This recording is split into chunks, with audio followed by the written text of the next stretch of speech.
The information presented in this podcast is for educational purposes only and is not meant to be a substitute for clinical mental health treatment. If you or someone you know is experiencing a mental health crisis, please dial 988 or head to your nearest emergency room.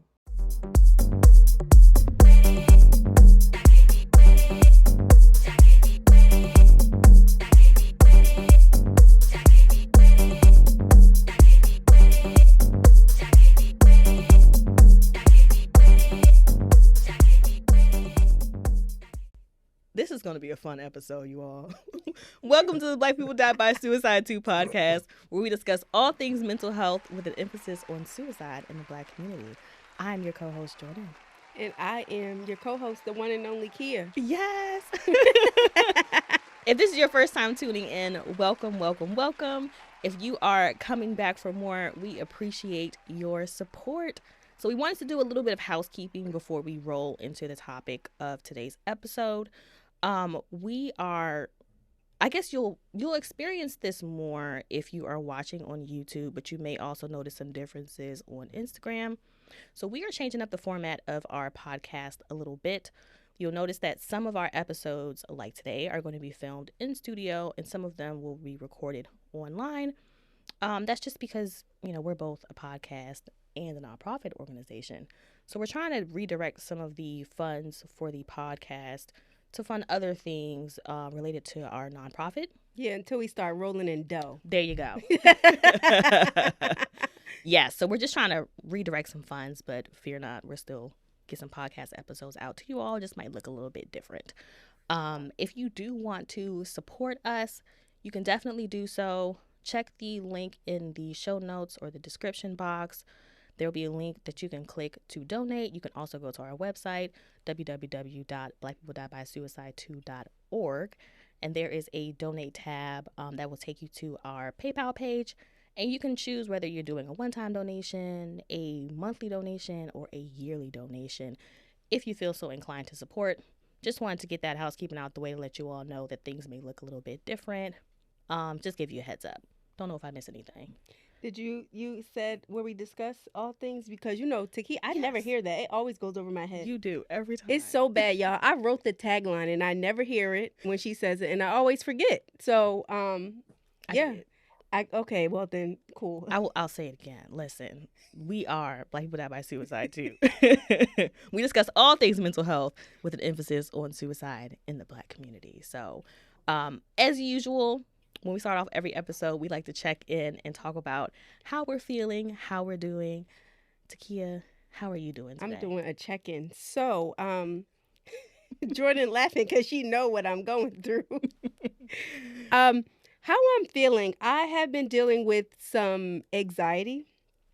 I have been working on ways of making sure that I'm advocating for myself and not engaging in my unhealthy coping skill of constantly avoidance. I spoke to a friend who is a therapist, and I told her that it was important for me to engage in a difficult conversation and not avoid, because it would be beneficial for my personal development. So I have been pushing myself to do hard things, and I feel very proud of myself that 9 years with Dr. Tucker, almost 9 years, really paying off. And I'd be like, girl, you doing that. You really using those coping skills. You are digging in that tool bag. And so I'm actually very proud of the journey, my healing journey, because it's not easy. I like to say that as many degrees or certifications that I have, nothing compares to how hard it has been to work on my healing and work on myself. So, yeah, I feel a mixture of anxiety and proud.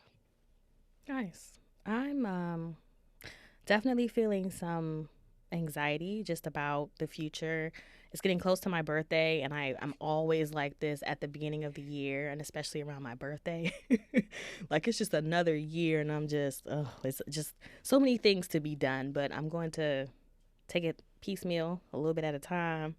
Try not to overwhelm myself thinking about the long term right now. I'm just going to take it one day at a time. But a little anxious, but otherwise really excited. It's like an excited anxious, I guess. Mm-hmm. a positive thing. I'm excited. I don't know if I think I may be a little bit more excited about Jordan's birthday than she is. Yeah, y'all, I usually don't do anything for my birthday. I should really change It that, would be but helpful. it would I'm sorry. Oh my Dr. gosh. Walker. I know Dr. Walker's probably listening like, what is she talking about? It would be helpful if I would, take the time to celebrate myself, but usually I don't. But we're going to try to do something this year. So, I'm looking forward to that. Yes, Looking forward to I that. will ensure that. Yes, thank you. That's what friends are for, right? We are so excited about our guest today. This individual, he has decades in the game for health equity, mental health, making sure that marginalized groups have access to resources for mental health, substance use, etc. This is an esteemed guest here at Black People Die by Suicide too, and we are so happy to have him. So today we are joined by Victor Armstrong. He is the Vice President for Health Equity and Engagement with the American Foundation for Suicide Prevention. Welcome, Victor. You forgot to say he's the first. Thank you. He is the first. First vice president, right? Yes. Let's give him his due diligence, okay? I like that. I like that. I like that. Thank you. It is so good. What there's some days when you just know you're in the right place at the right time. This is one of those days. Yes. I just feel like I'm supposed to be here with two of you right now. We are so glad that you're here. Definitely give us a check-in. Tell us how you're doing today. I had not even thought about it until you all did your check-in. And so but that is so helpful because one of the things I realized is that I have been moving a lot. I've just been doing a lot and going a lot, and probably more than I should have because you know how it is. You do what you love, but that also means sometimes it's difficult for you to say no because you just want to keep doing. And as you were doing your check-in, I started to really think about the fact that I have not slowed down for a while. I'm talking, going through weekends. Because I do speaking engagements on weekends, or I participate in different events on weekends, and I probably need to just slow down a little bit. But other than that, I'm doing well. I love what I'm doing, but I do recognize that I need to set some boundaries, or at least adhere to my boundaries. You looking at me because I'm looking right at you. As Victor was talking, I thought of myself, and then I saw your eyes just coming over here. Yes, T-Kea is. She was, yeah. Yes, I am Miss She Do was Too giving you the Much. side eye. Yes, she was definitely giving me the side eye. I am Miss Do Too Much. I have a consulting business. We have the nonprofit together. We have the podcast. Teaching mental health trainings. I know, but I do a really good job 85 to 90% of the time. I do a great job at going to bed at a decent time. There are moments where I do be tripping sometimes, and I send Jordan emails at 3 o'clock in the morning, and I don't expect a response. I'm just getting it out of my system. So, but it's okay, Victor. I can relate. We are one and the same, and always working on making sure that I'm taking breaks because I don't want to burn out, and I understand that I can't save the world in one day. Like it's not going to happen.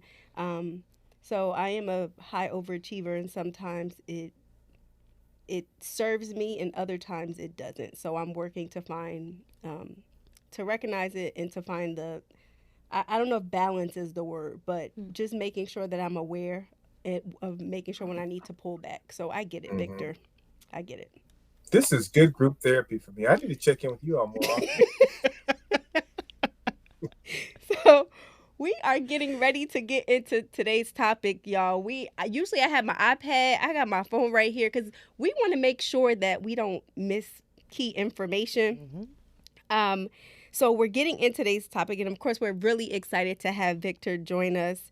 The American Foundation for Suicide Prevention has been around for many years and has been the suicide prevention organization. At least I've never heard of another suicide prevention organization before them. And most of the research that has been done has by the organization has been typically around the majority. And so now Victor and the American Foundation for Suicide Prevention is launching a new initiative called Let's Save Lives, an introduction to suicide prevention for Black and African American communities.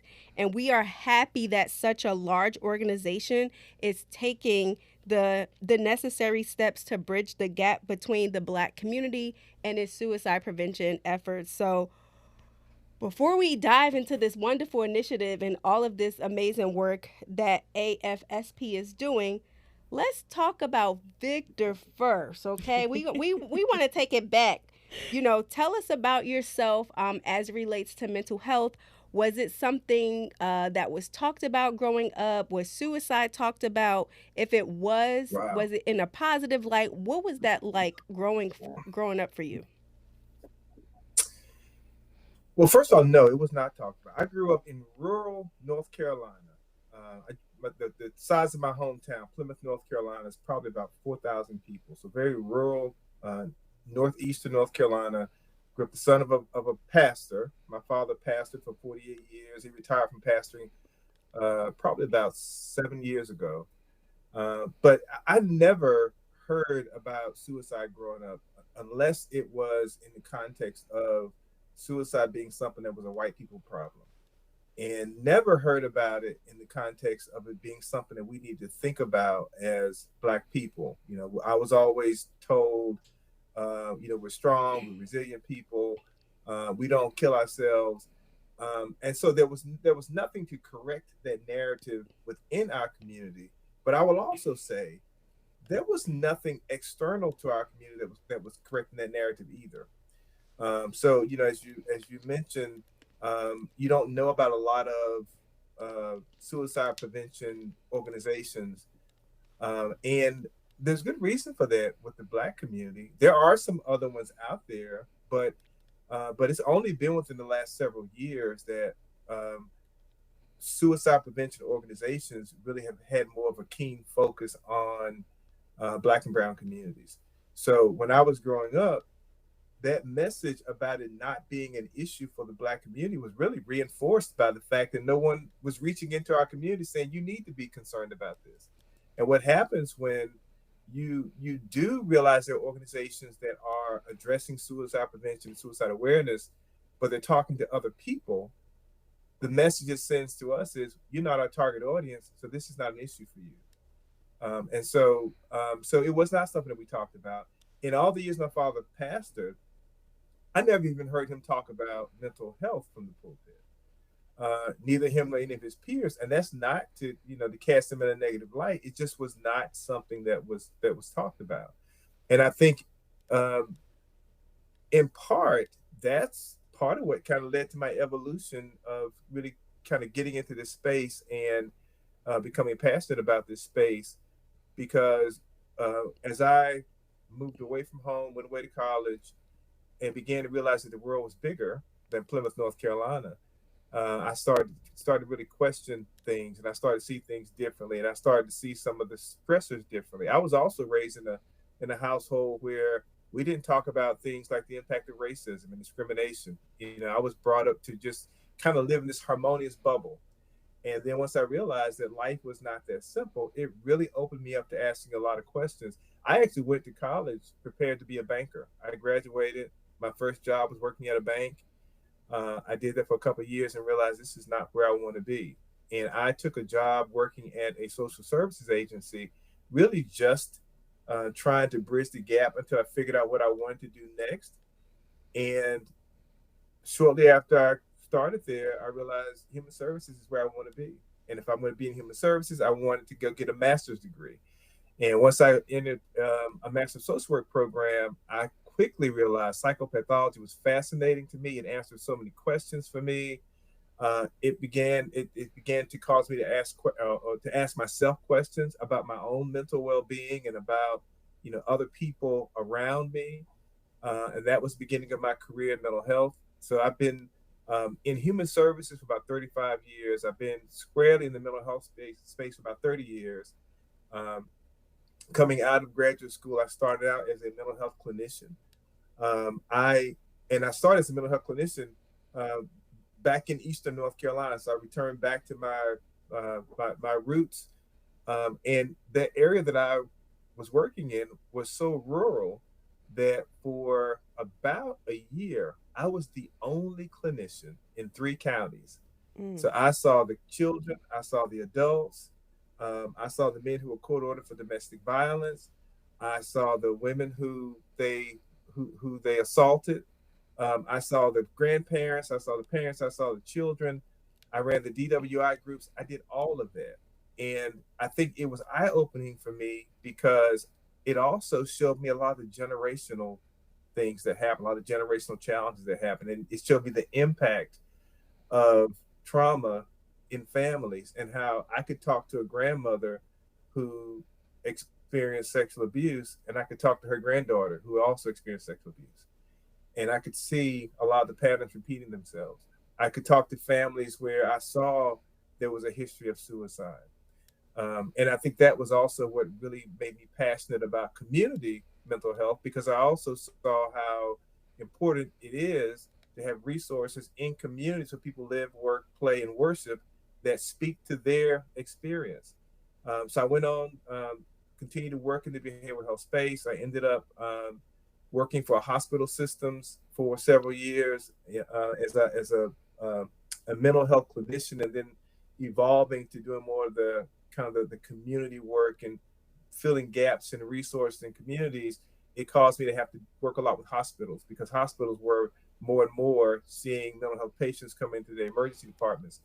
And as I began working with hospitals, a hospital one day said, "We don't understand any of this behavioral health stuff. You want to just come work for us?" And I ended up working for a hospital. My first role in the hospital was I was behavioral health program manager. So I was responsible for behavioral health patients from the time they entered the door through discharging them out into the community. I eventually became a vice president of a behavioral health hospital for a large hospital system. I worked for several years. We had child and adolescent inpatient beds. We had 10 outpatient programs on the campus. But again, what I saw there was as a hospital, your primary focus is on healing, and it's on preventing avoidable deaths. And I realized that there were people coming in that were experiencing suicidal desperation. And a lot of those folks, when they left, they still had suicidal desperation. And I think that was the piece about 10 years ago that really caused me to focus on the mental health piece. And I think more and more it's become more keenly focused on the equity piece, because as I began to think more about how we get resources to people in the communities where they live, it also caused me to think about who's not getting access to those resources and thinking about equity in a lot of different ways: Black and brown communities, rural communities, LGBTQ community, and how we don't have resources that really speak to people in a way that's culturally relevant for them. And that evolution is really what brought me to the point that I'm at now. I throughout my career, I ran a hospital. I was mental health commissioner for the state of North Carolina for a while. I from there evolved to be North Carolina's first chief health equity officer, and then eventually end up here with AFSP. I just started AFSP in August of this year, so I'm relatively new here, but I've been a volunteer with AFSP for several years. I was on the board for the North Carolina chapter for about 6 years before actually coming to work for AFSP National. You know, Victor, I really commend you for going back to your community, servicing the people who live there, and really like noticing these patterns and these issues that affects generations and actually being interested to make it better. I also have family in the Carolinas, and I know there wasn't a lot of mental health resources, especially at the time when I first was hospitalized. There wasn't a lot of mental health resources. People just would Right. automatically defer to the church. So I think it's an admirable thing that you were able to go back into your community, see this need, and help the people, and see this is why the American Foundation for Suicide Prevention picked a fantastic person Oh, to thank help you. them with these initiatives. And if you would please tell us, we want to know more about the Let's Save Lives initiative. If you could tell us a little bit about your work with the American Foundation for Suicide Prevention and what Let's Save Lives is all about. Yeah. So first, let me say this: Let's Save Lives. It is a program that I'm extremely proud of, and in a lot of ways, I think it kind of also is a culmination of kind of an evolution for the organization. I think an evolution for the field. I first got involved with some of the equity work with AFSP 4 or 5 years ago. So where a lot of organizations really just started focusing on equity issues after the killing of George Floyd, and maybe some of them when they saw the disparities in the impact of COVID on Black and Brown communities. AFSP was an organization that has started this journey years before that, and so that resonated with me and gave the organization credibility with me, because this was an organization that was asking the question long before a lot of other organizations were, how do we create resources that speak to communities? Now, you and I both know that there's not an easy answer for that, and especially for organizations that had not been doing it all along, in part because whatever you do as it pertains to equity, you're doing on top of an inequitable system. And so that creates some challenges. But AFSP, they reached out a couple of years ago as a part of a grant they had with CVS. They said, we want to create a resource for the Black community. And they brought me in as to lead an advisory council. And we pulled people from around the state, Black people. We had researchers, some of them you may know, Dr. Sherry Malik, Dr. Ariel Sheftal, Dr. Rhonda Boyd. We had Chris Thompson and his wife, Martha, who run the Defensive Line Foundation, all on our advisory council. And what we were given first was kind of the introduction to suicide that AFSP has always used, called Talk Saves Lives. And I don't know if you're familiar with Talk Saves Lives. But they gave us that and said, here's a place to start. But we want you all to create what you think will speak to your community.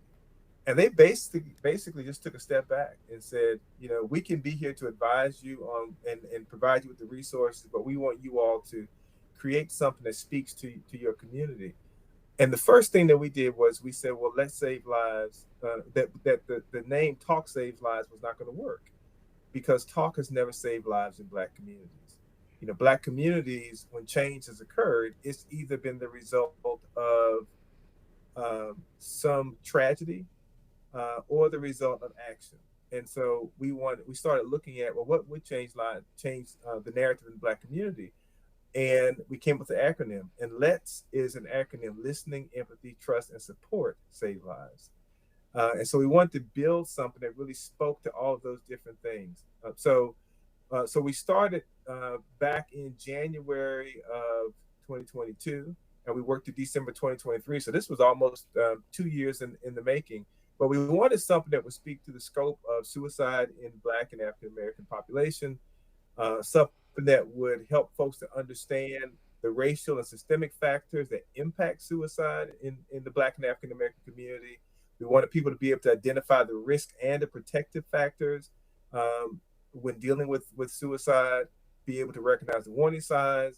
And then one of the most important things was we wanted people to really be confident in talking to someone who was in suicidal distress, and then also being willing to get help for someone if they were experiencing suicidal ideation. We ended up working with a Black female-led organization called Hope Collective that came in and helped us with the imagery. So we ended up creating a resource where all the pictures in it are Black. Everybody in there looks like us. And we made sure that we had representation from the younger community, the older community, the LGBTQ community, something that spoke to the Black experience. And what we do in this program, it's an 1.5-hour program, and we start with the data. We share the stats with folks to know, yes, Black people do die by suicide. We talk about what's unique to the Black experience. There are stressors that we all deal with, but there are unique stressors to the Black community. Somewhat part of that being racism, discrimination, also the stigma that has been attached to conversations about suicide in our community that really have indoctrinated us into this, this thinking that we don't talk about it. It's not our issue. And if you do talk about it, if you do experience anxiety or depression, that's some sign of moral or spiritual weakness. We talk about even the influence that the faith-based community has had on that message. And myself being the child of a preacher, I can attest to the fact that as much as spirituality, and my spirituality is a strength for me, I know that for a lot of people, the church has done some damage around mental health. And so we talk about all of those kinds of things. And then we do some role play to help people become more comfortable with how to talk about it and how to think about it. We give people resources they can take with them at the end of the training that can help them if they wanted to try to reach other people.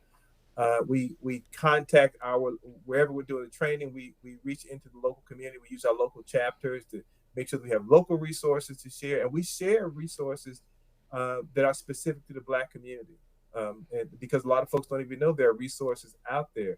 We're going to have to add this podcast to our list of resources, though, because we want people to tune in to this podcast as well. But we did a pilot. We had 9 chapters.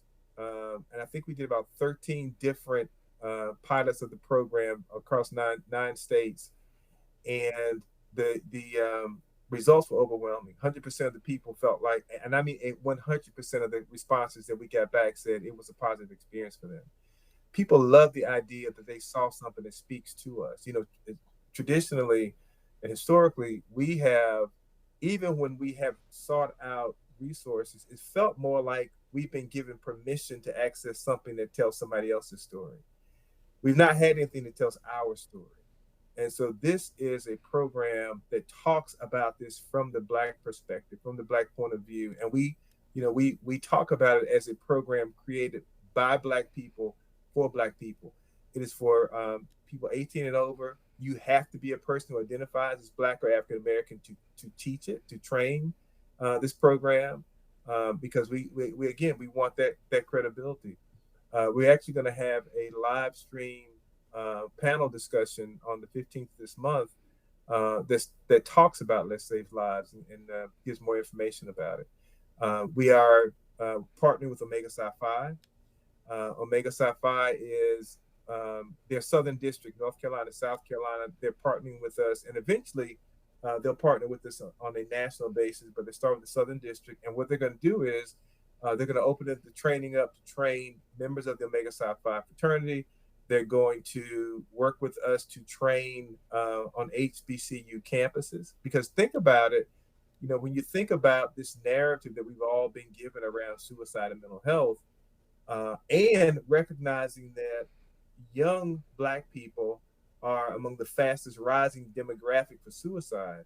If we can catch these college age students and we can educate them and get them comfortable talking about suicide, because remember also the CDC data that just recently came out said among young people, 76% of them, 3/4 of them said they would feel more comfortable talking to a peer if they were experiencing a mental health emergency than talking to a clinician. And so if we can get them comfortable talking to one another, and getting them comfortable with connecting people to resources, then that helps us to change that narrative. And then in the school year, these students all go home to their homes all across the country. And so we're starting to change that narrative with the younger generation. And these are kids that are, or young people that, if they're not already, they're going to soon be young parents.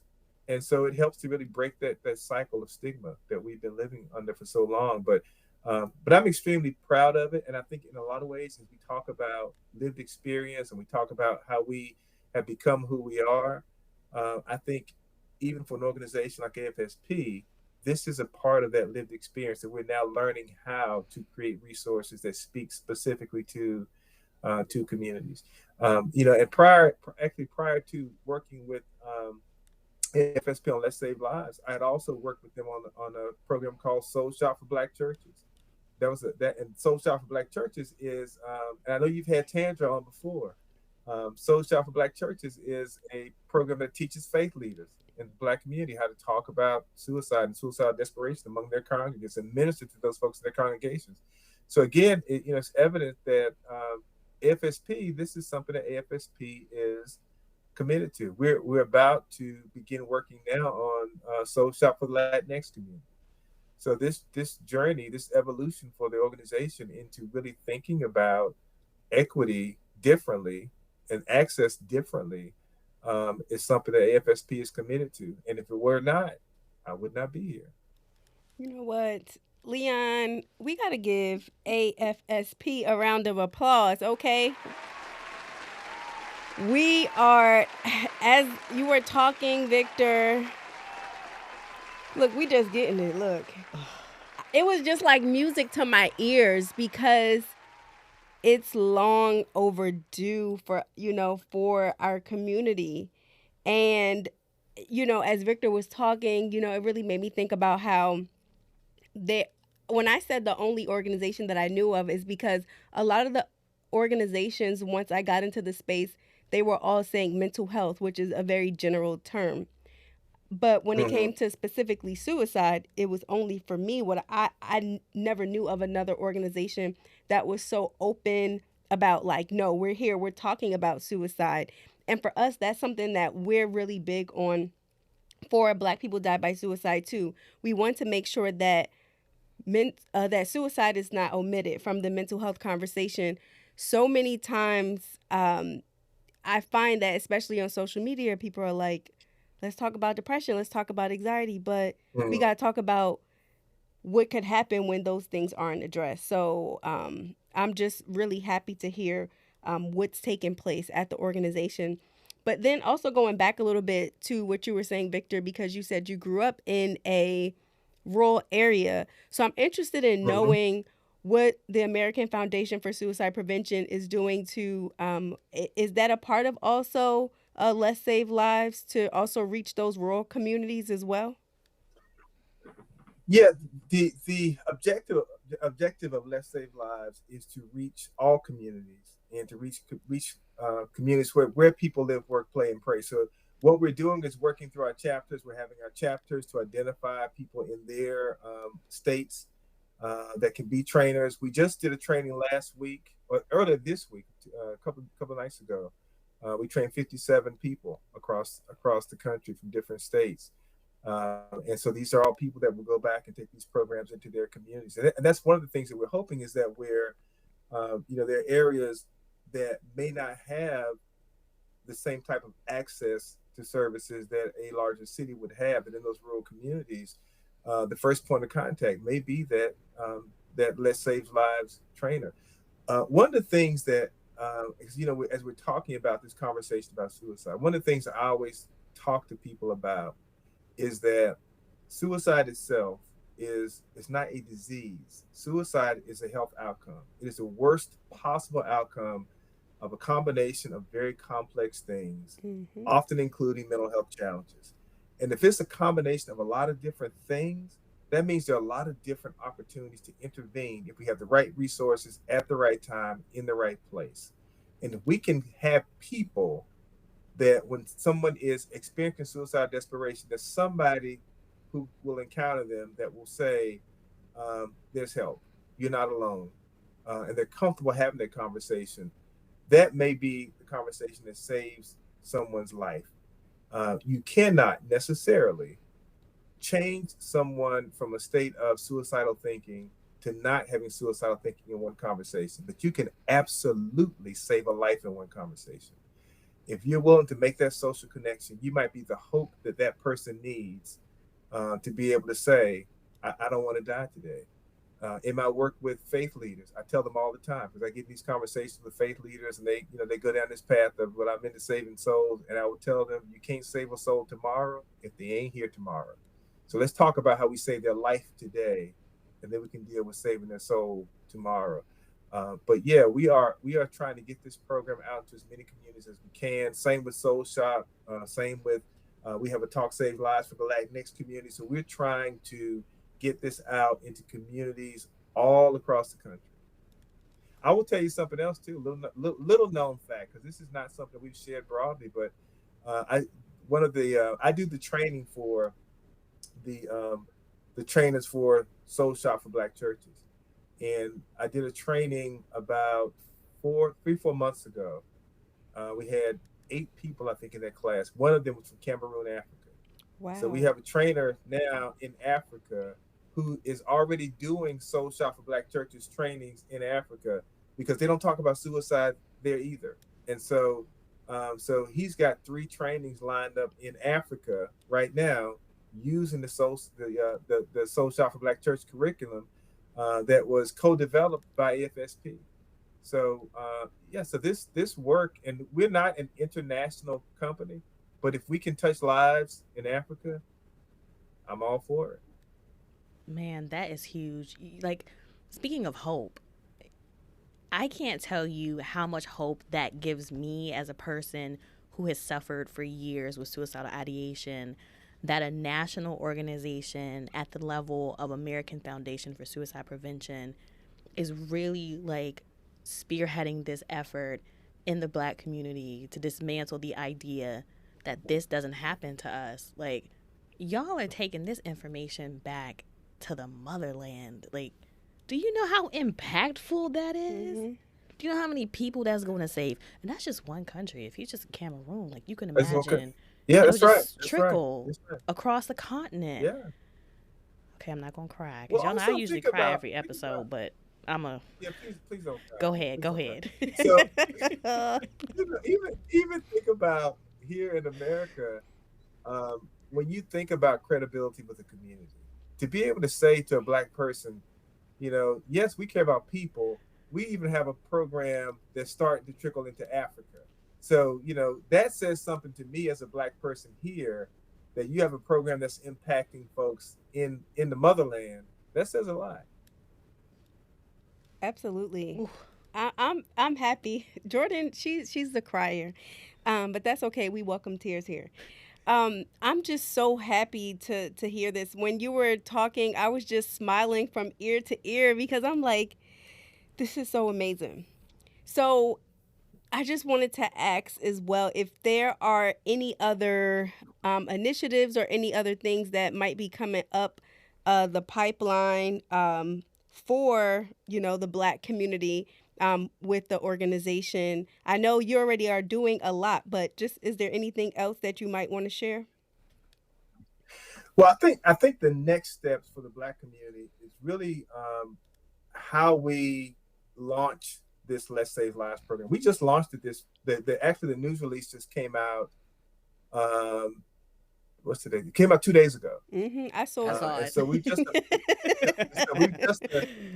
officially launched it. So the next thing that I want to do with the Let's Save Lives program is really work on how we use it to reach into community. So, HBCU is one. We're reaching out to the NAACP, reaching out to the Urban League, reaching out to some of our friends in the media, reaching out to sports organizations, and trying to figure out if we can use this to really reach into different parts of the Black and African American community.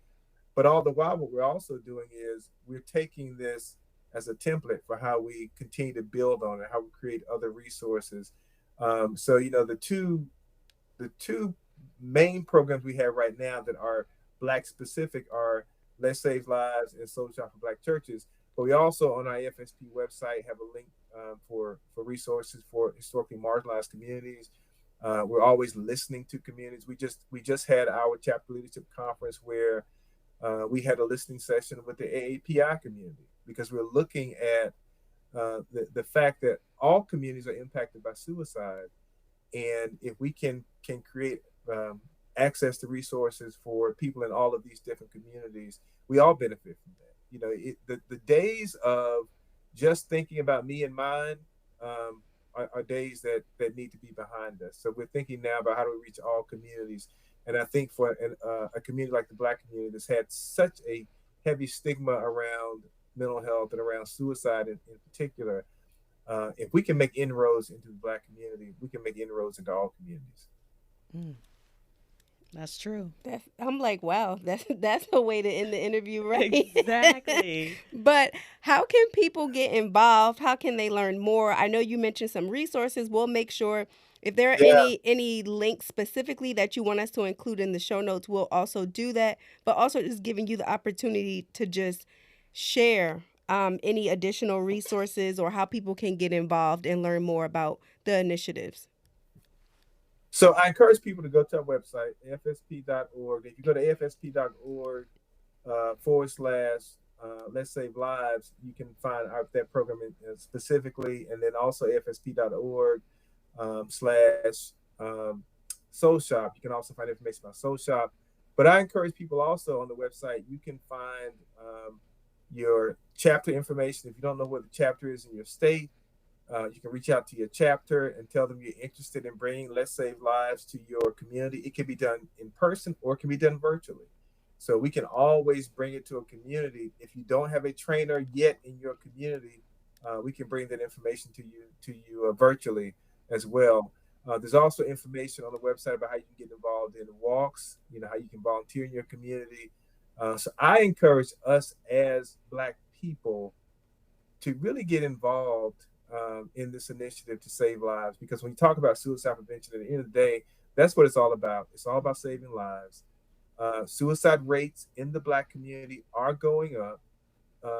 The last data, 2018, 2021, there was like an 18% increase in suicide rates, age-adjusted rates. There was like a 39% increase in 15 to 29-year-olds from 2018 to 2021. So those rates are going up. But what that also means is that there are opportunities for us to intervene because we know this, because the data is there, and because we're focused on it. There's hope that we can intervene in those communities. And the same way that suicide does not discriminate, neither does hope and social connection. So if we can get to people, get the message to them, we can save lives. Well, Victor, we thank you so much for your time, not just for the work that you're doing with the American Foundation for Suicide Prevention, but for the work that you've done your career long. I think that this is something that is really going to benefit the Black community. I know Black people die by suicide too. We hear from people all the time, like, they're ready to talk about suicide. This is an issue that they're ready to tackle and ready to address, ready to bring to the forefront. And again, I think it's just so amazing that a huge national organization is taking steps to reach out to our community and connect. And I'm really, really, really glad that you all are getting positive feedback from the people that have been involved thus far. Well, thank you. Let me tell you, I appreciate so much being on your podcast today because this is a collaborative effort. It's a community effort. It's going to take all of us, and I'm so grateful for the partnership that we now have with Black People Die by Suicide too. So you're gonna be hearing more about this collaboration as well going forward. Yes, we're excited. Yes. We are so excited. I met Victor in last year at NetCon, and I went to one of his he had a TED style talk, but he also had a panel or they had a workshop with Tandra. So that's how I met them both. And just to be able to meet you and to see the work that you're doing is just so inspiring. And also to see how now you're with, the American Foundation for Suicide Prevention, and we're able to be connected because I think it's great to be able to be connected to a great organization, but also there's power in number. And even though we are very early in starting our nonprofit, I do think it's very great to work together to be able to support each other. So thank you for backing us. Thank you for supporting us in the infancy stages of our organization. Thank you for all that you do. So for our spotlight, we're doing something just a little bit different, and I am really excited about this. Typically, we shine light on individuals who have passed away from suicide. But we also want to make sure that we're taking a moment to recognize survivors, such as myself. And we actually created a bit of an alternate to the spotlight. Jordan and I have come up with the amazing segment, but also something we will do on social media and highlight in our newsletter as well. and it's called Renewed Resilience Day. I used to just always call it my second birthday. I think for me, it's an opportunity to really reflect on my suicide attempt anniversary. And it was really created, and the primary goals is to encourage survivors to help us to reshape our narrative and perceive this day as a meaningful opportunity to honor ourselves. And it serves as a powerful acknowledgement of resilience, fostering a sense of empowerment, recovery, and us really working together as a collective to appreciate the strength that it takes to actually work on your healing. So I like to say Happy Renewed Resilience Day, aka Happy Second Birthday. And I am excited because by the time you hear this episode, my second birthday will have passed. So for the past, it's been a few years, maybe 5 years. February 11th, 2016 is my second birthday. And I often do something that day to just honor myself, to reflect. There are moments where I have gone, if you're in the DC area, I would go to like Great Falls, and I would sit on the mountaintop and journal. I guess I was having a Moses moment or somebody. But I would use it as opportunity to write goals, to reflect. And I'm just excited to think that 8 years ago, like possibly I would have not been here. Mm-hmm. And I think about like how far I've come in 8 years.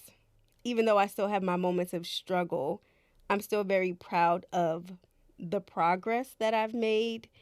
And to think that if my life was short-lived, what I've experienced, even though it's still been hard in terms of lifing, but what I've experienced in the trajectory and the changes in my career and being able to advocate for myself and speak up for myself, being able to meet you. Like, if it would have happened in 2016, we would have never met.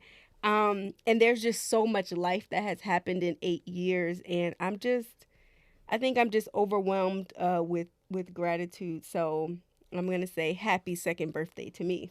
Yes. You know what? We want to take Renewed Resilience Day and make that an ode to our darkest day, but reclaiming that into something positive and shifting that into something that you can use to inspire yourself to keep going. And I think it's such a great idea. I'm so glad that you're here. It's almost another year with our dear T-Kea. So I'm really excited about that. February is also a special month because it's my birthday. Yes, it's Georgie's birthday. Pew, pew, pew, pew, pew, pew, pew. Thank you, Leon. Leon was ready, okay? He was ready. He was ready on deck. Yes. It is your birthday, so let's talk about that. How are you feeling about your birthday? Like, what's going through your head? First off, let me tell y'all. So my birthday is February 13th, by the way. Yes. So the joke for my birthday is this is my 9th 25th birthday. Listen, I'm saying I've been like this ever since I turned 25. When I turned 27, I'm like, I turned 25 for the third time. Okay, listen, like I delusional, but I don't know, like another year older. It always makes me reflective. And I think that's what gets me about the new year too. Like, it's another year older. Maybe I should stop thinking about it this way, but I always say like another year without my dad. So my birthday is a little somber for me as I get older. But you know what? I'm excited about this year. This year is different. I'm doing something with, the podcast and the organization. Doesn't just have to be me thinking about, sad times. And I'm grateful that I'm still here. I actually plan to go see my father, go visit his grave. I'm going to do something positive for myself this year. Yeah, you are. You are, because we're going to hang out this weekend. Right. Well, maybe it's a little selfish. I suggested it. I don't know. I would like for Jordan to use this as part of her celebration, but I said, hey, I want to do something this weekend. Jordan's more of a laid back. She's the wallflower. Okay, we'll get Dr. Joy here to talk about her book in a minute. But yeah, she's more just go with the flow. But I must say, as the friend on the opposite side, I think I mentioned this to you. I've been saying this lately, like how proud I am of you, because like it's so great when you can like see where someone starts. Like since we first started the organization, or even before that, when we first became friends, we met in 2018, and to just think like how our relationship has grown is like, it's mind blowing to me. Like I do consider you as like a best friend because, okay, so the running joke, let me sidebar. I was talking to my mom and I was venting about people in general. And I just said to my mom, you know, if everybody could just be like Jordan, like the world would be a much better place, right? And my mom said, you know what? You should get a t-shirt that says, just be like Jordan. There you go. So, but I really do thank you and honor you for your friendship, for always having my back, for not judging me when I would share things that maybe some people might judge. You know, Jordan has seen me through some stuff, you know, some hard times, some dumb stuff that I would do, but we're not going to talk about that on the podcast. So I'm just excited to celebrate another year with you. And yeah, I love you, girl. Thank you, girl. I love you too. I appreciate her. Like T-Kea has really, especially over the past year with the organization, she's really pushed me to be out of my shell, because I really am that wallflower person, and she's trying to push me to, you know, be more vocal and be less in the shadows, and I appreciate that because that's what I need. So love you back. My ride or die, I told y'all. I'm a little overprotective about Jordan, so if she get new friends, you know, I might put up a fight.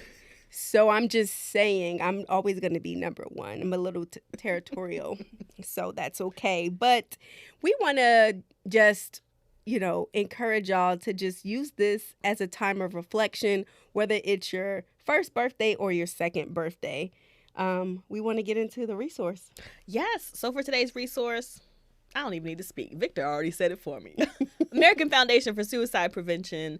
Again, Let's Save Lives, their effort that is geared toward the African American community and providing resources for people to really, like, kind of like us, that you know that you're not alone.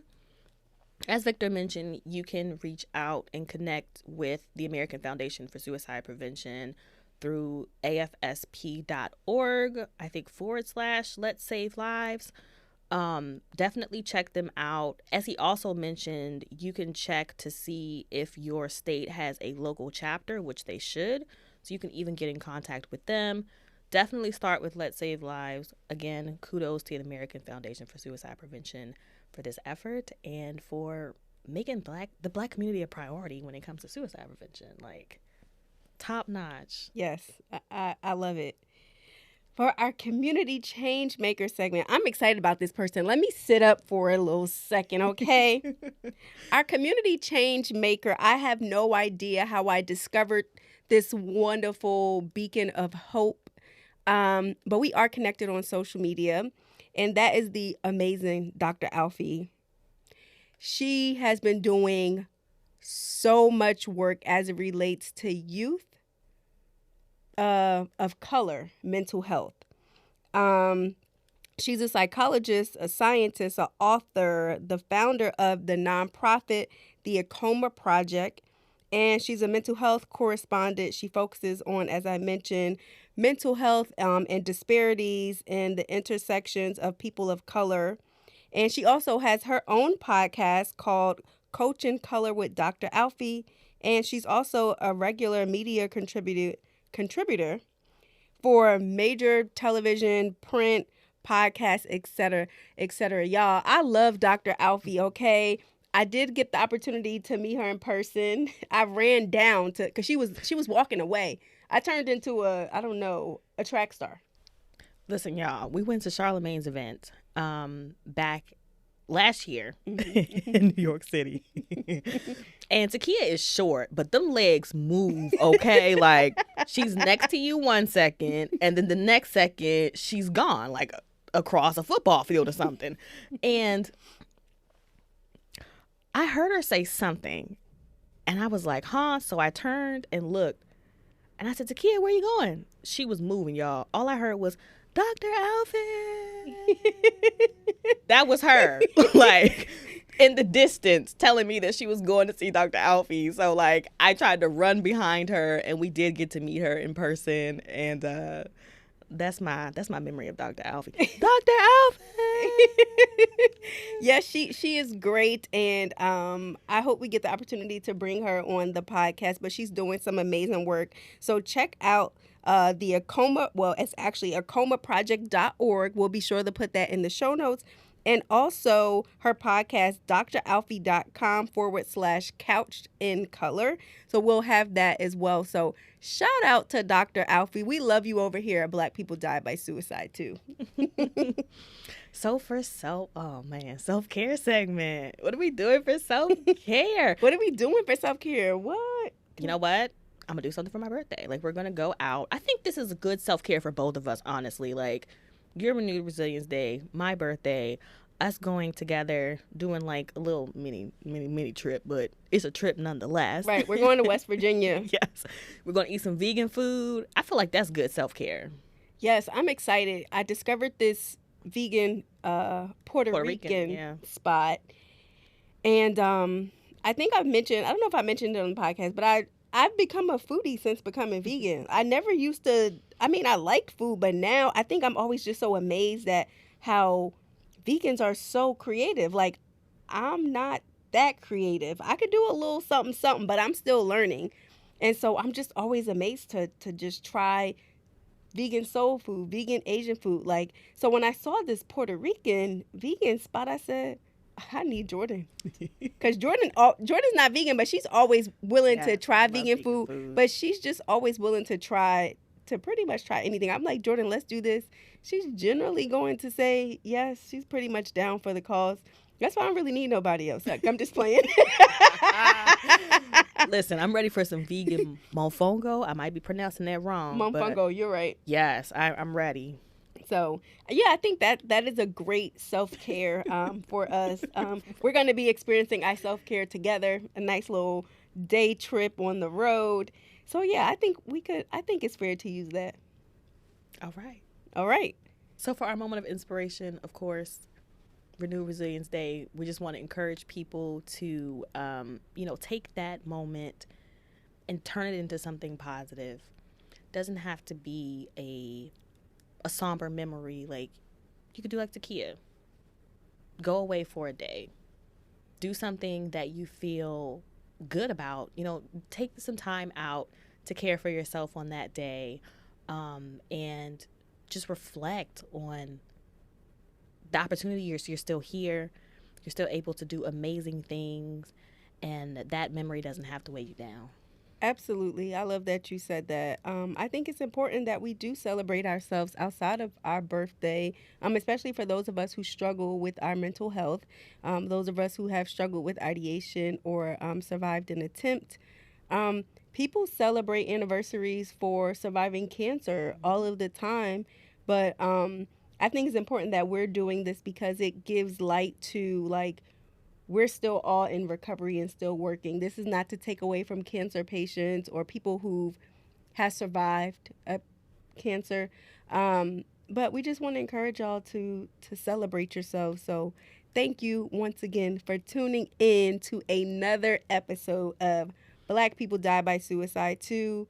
And y'all, please make sure you're leaving us a review on Apple Podcasts or wherever you listen to your podcast. YouTube, give us, a good 3+ star rating review. If there are things that you would like us to improve, just send us an email, info@blackpeoplediebysuicide2. Thank y'all for engaging with our content. Instagram really be popping for us, okay? We have a TikTok, and usually that's just to raise awareness about the podcast. But Instagram really be popping. Y'all be out here sharing stuff. But TikTok too, let me tell you, because one of our videos, I don't remember how many views it got, but a lot of people were sharing it. And it was specifically, I think, the video with Dr. Walker. and talking about racism. So I'm not going to play y'all out TikTok. Y'all do be showing us love too. We just a work in progress over there. TikTok is a different beast. But we're very appreciative whether you share our video, whether you comment our video, whether you text it, you know, to your sneaky link, whatever it is that you do. We thank you for your support. So catch us on the next episode.